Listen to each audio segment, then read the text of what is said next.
Okay mga biya, itatry natin yung MetaQuest. Tapos freshwater generator siya na simulator na VR. Grabe, pet malo. Panoorin nyo na lang ito mga biya.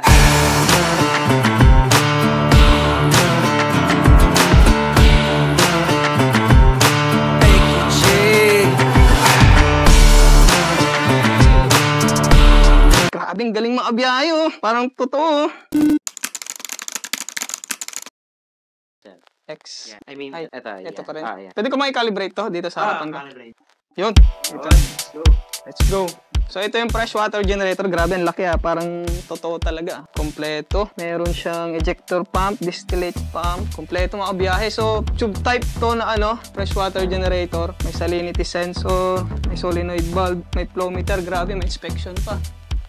Ayos, ang galing Kitang-kita nga.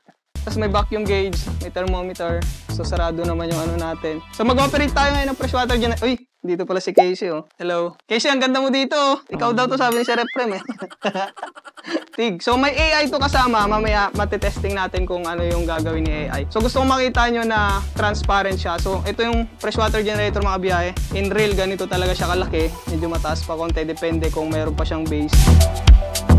So may toggle dito para makita natin yung transparent niya. Wow, galing Yun! So makikita natin yung kaloob-looban mga biyahe. Galing So condenser yung nasa taas. Medyo may scale pa. Talagang totoo siya mga biyahe May demister, may evaporator. Grabe! Kitang-kita natin mamaya yung flow. Pati mga bulbo lang, mga butterfly bulb. Ito yung galing sa main engine. Grabe, galing mga biyahe. Ganda, astig. Astig ng paggagawa. So tingnan natin yung toggle labels.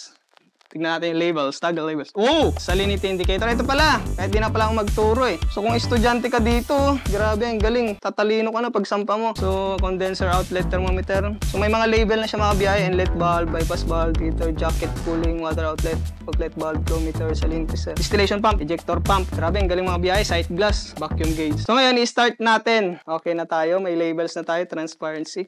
So makikita natin ngayon yung flow ng freshwater generator. So kanina nakita ko na mayroon silang color para mahiwalay yung seawater at freshwater tsaka yung na-produce na freshwater na natin. Freshwater from the main engine kung saan yung heating medium natin. So i-start tayo. Siyempre mag-umpisa tayo sa seawater, ejector pump, inlet tsaka outlet. So bukas na siguro yung sa baba. Galing yun sa C-chest. So yung outlet na lang yung natin, level glass. Bakit level glass to? Pala. Baka dun sa sight glass dun sa production. Sige. Buksan natin. Open natin yan kasi seawater yan. Outlet yan. So inlet nakabukas na dun sa baba siguro. Tinignan na ni Euler mga biyahe. Tinignan na ni Euler yun. Bukas na yun. So pwede na tayo mag-start ng ejector pump. Grabing galing mga biyahe Parang totoo So i-start ko yung ejector pump. So may panel pa dito. Ejector pump. Ito.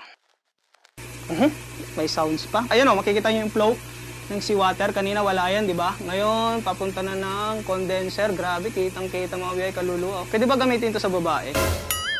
Joke lang. Yan. So ito kanina yung binuksan natin kasi kung wala yan, magpuputukan yung natin sa condenser. Mauuna yung natin dyan. Mga gasket. Grabe kuwang-kuha pa yung gasket Pati tornilyo kaya na ito. Bilang na bilang. Ito yung nililinisan lagi mga biya, yung condenser. Sinusundot-sundot yan. So pa-overboard na ito mga biyahe. So open type yung nito, seawater. So kukuha yan sa C-chest sa baba, papalimigin niya yung condenser. Tapos, ay, nakalimutan tayo. Pero okay lang naman, wala pa namang Itong inlet, wala pa naman tayong heating. Ito yung feed valve. Hindi na tayong maglagay. Feed. Huwag nyo kalimutan buksan niya bago kayo magbukas ng galing sa inuurasan na nito. Natatagalan ba miss? Saglit lang. Yung galing sa heating natin, galing sa makina, huwag kayo magbubukas ng wala pang feed line kasi iinit yung evaporator natin. Wala pang seawater na papainitin. Tingnan natin. May vacuum. Tingnan nyo yung vacuum bumababa talaga yan from 0 kanina.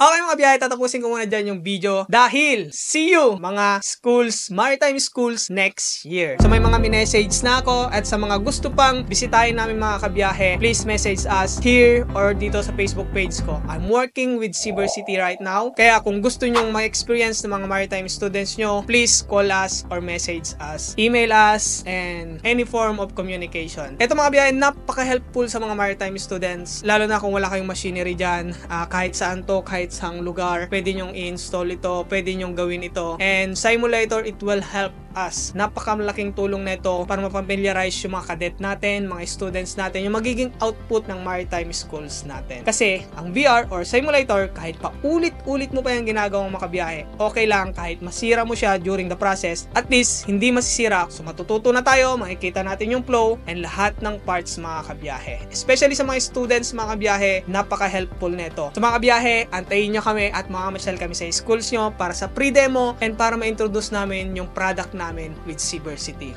And sa mga Maritime Training Institute naman, MTI, yes mga sir, ma'am, mga owner dyan, mga president, manager, kahit ano pong ipagawa nyo sa amin, kaya namin i-convert into VR. Dagdag po sa course ninyo or mas mapapaganda pa yung trainings natin. So mga kabiyahe, hindi lang po mga maritime ito, kundi pati mga company na may mga machineries or VR, AR, 3D. So I'm 3rd Year Edward Rex Nantes working with Cybersity. See you mga kabiyahe.